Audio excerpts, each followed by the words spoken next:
حیرت کی بات یہ ہے کہ ہم لوگ جتنے زیادہ تعلیمی یافتہ ہو رہے ہیں، جتنا تعلیم حاصل کرنا آسان ہو گیا ہے آج کے دور میں، انٹرنیٹ کی بدولت، پی ڈی ایف فائل کی بدولت، soft copy, hard copies, photo state کی بدولت، جتنا علم حاصل کرنا آسان ہو گیا ہے، ہم اتنا زیادہ گمراہی میں ڈوبتے جا رہے ہیں۔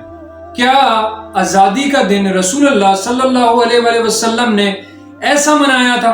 کیا انہوں نے مکہ فتح نہیں کیا تھا؟ ان کے لیے وہ جو سکون تھا بالکل ایسا نہیں تھا جیسے آج ہم 14 اگست مناتے ہیں کہ ہمارے لیے بہت بڑا دن ہے؟ کیوں یہود و نصارہ کے پیچھے لگے ہوئے ہو؟ بسم اللہ الرحمن الرحیم۔ السلام علیکم۔ آپ میری یہ ویڈیو فیس بک، یوٹیوب اور ٹک ٹاک پہ دیکھ رہے ہیں۔ آپ حضرات سے گزارش ہے کہ میرے چینل کو سبسکرائب کیجئے، میرے فیس بک اور ٹک ٹاک پیج کو فالو کیجئے۔ جزاک اللہ۔ ایک مسلمان اور ایک شہری کے لیے آزاد ملک ہونا، آزادی کا جذبہ ہونا یا اپنے آپ کو آزاد سمجھنا اللہ کی سب سے بڑی نعمتوں میں سے ایک نعمت ہے۔ آپ جانتے ہیں کل انشاءاللہ 14 اگست پاکستان آزاد ہونے کا دن ہے، جب ہر پاکستانی ایک سکون کا سانس محسوس کرتا ہے، ایک کھلی فضا میں سانس لیتا ہے کہ ہم کسی کے غلام نہیں، ہم آزاد ہیں۔ مسئلہ یہ ہے کہ دیکھیں، اگر آپ رسول اللہ کی زندگی کو فالو کریں، پڑھیں، ان کی سنت پر عمل کریں، تو کہیں سے یہ ثابت نہیں ہے جس طرح ہم 14 اگست مناتے ہیں۔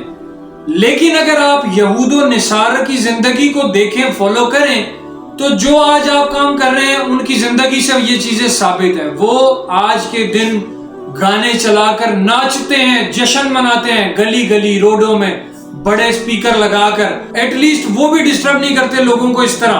ہم یہود و نصارہ سے بھی آگے چلے گئے۔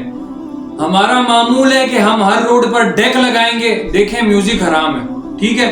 جب یہودی عاشورہ کا روزہ رکھتے ہیں 10ویں محرم کا، کہ ان کو حضرت موسیٰ نے فرعون سے نجات دلوائی، تو جب ہم یہاں پر 9ویں اور 10ویں محرم کا روزہ رکھتے ہیں کہ ہم یہودیوں کے اگینسٹ کام کریں گے، ان کی سملیرٹی، ان جیسا کام نہیں کریں گے، تو آپ یہاں پر کیوں یہود و نصارہ کی جو ہے نا قدموں پر چل رہے ہیں، ان کے نقش قدم پر چل رہے ہیں؟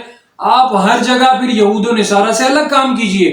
آپ 14 اگست کی رات، مطلب یہ جو 13 اگست ہوگی، آج کی رات آپ دیکھیں کس طرح کے جشن ہوں گے۔ آج ہر روڈوں پر ریلیاں ہوں گی، عورتیں ننگے سر دوپٹہ لے کر گاڑیوں میں گھومیں گی، مرد ان کے بھائی، ان کے ابو ان کے ساتھ ہوں گے اور انہیں گھمائیں گے۔ روڈ روڈ، گلی گلی، کوچا کوچا یہ بے حیائی کا عمل آپ کریں گے۔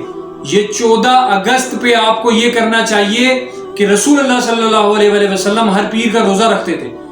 خوش قسمتی سے یہ 14 اگست پیر والے دن آ رہی ہے، تو آپ کو چاہیے کہ آپ پیر کا روزہ رکھیں۔ آپ کو یہ چاہیے کہ آپ اللہ کا شکر ادا کریں، شکرانے کے نفل ادا کریں کہ آج ہم آزادی کے ساتھ اس ملک میں سانس لے رہے ہیں، چاہے کتنے ظلم و ستم جبر ہو رہے ہیں، اگر کہیں نہ کہیں ہم آزاد ہیں۔ جتنی تعلیم وافر مقدار میں عام ہو گئی ہے، اتنی گمراہی بڑھتی جا رہی ہے۔ یہ قیامت کی بھی ایک نشانی ہے۔ ہمارے ساتھ اس ٹرانسمیشن میں ہمارے ساتھ قاری اصغر محمدی صاحب نے ہمیں جوائن کیا ہے، جو کہ خاص طور پر آزادی کے دن پر تھوڑی سی 2-3 پوائنٹ کے ذریعے روشنی ڈالنا چاہتے ہیں، اور مجھے امید ہے آپ کو ان کی بات بھی پسند آئے گی۔ اللہ وحدہ والصلاة والسلام علی من لا نبی بعد، اما بعد۔ میں شیخ عثمان شامی کا شکر گزار ہوں کہ انہوں نے مجھے لائیو پوڈ کاسٹ پر مدعو کیا۔ اس یوم آزادی کے مناسبت سے قرآن کریم ہماری رہنمائی کرتی ہے کہ ہم اس وقت کو یاد کریں کہ جب ہم دشمن کے نرغے میں تھے اور اللہ رب العزت نے ہمیں وہاں سے آزادی دی اور ایک بہترین ٹھکانہ دیا اور اپنی خاص قوت کے ساتھ ہماری مدد فرمائی تاکہ ہم اللہ رب العالمین کا شکر ادا کریں۔ تو اس موقع پر ہم مسلمانوں کو اللہ رب العالمین کا زیادہ سے زیادہ شکر ادا کرنا چاہیے اور اس وقت کو یاد کرنا چاہیے کہ جب ہم دشمن کے نرغے میں تھے۔ اور یہی موسیٰ علیہ السلام اور سابقہ انبیاء کی سنت ہے۔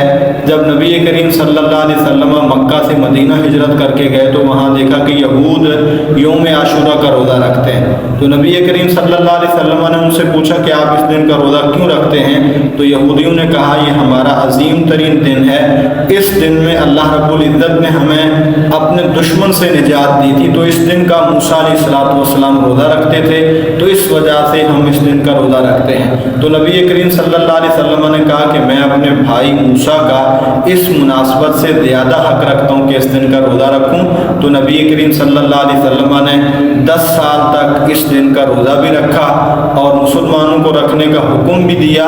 تو اس عظیم نعمت کے موقع پر ہمیں اللہ رب العالمین کا شکر ادا کرتے ہوئے آزادی کے دن پر روزہ رکھنا چاہیے۔ نوافل کی صورت میں بھی اللہ رب العالمین کا شکر ادا کریں کہ اللہ رب العزت نے ہمیں ایک آزاد ریاست عطا کی ہے۔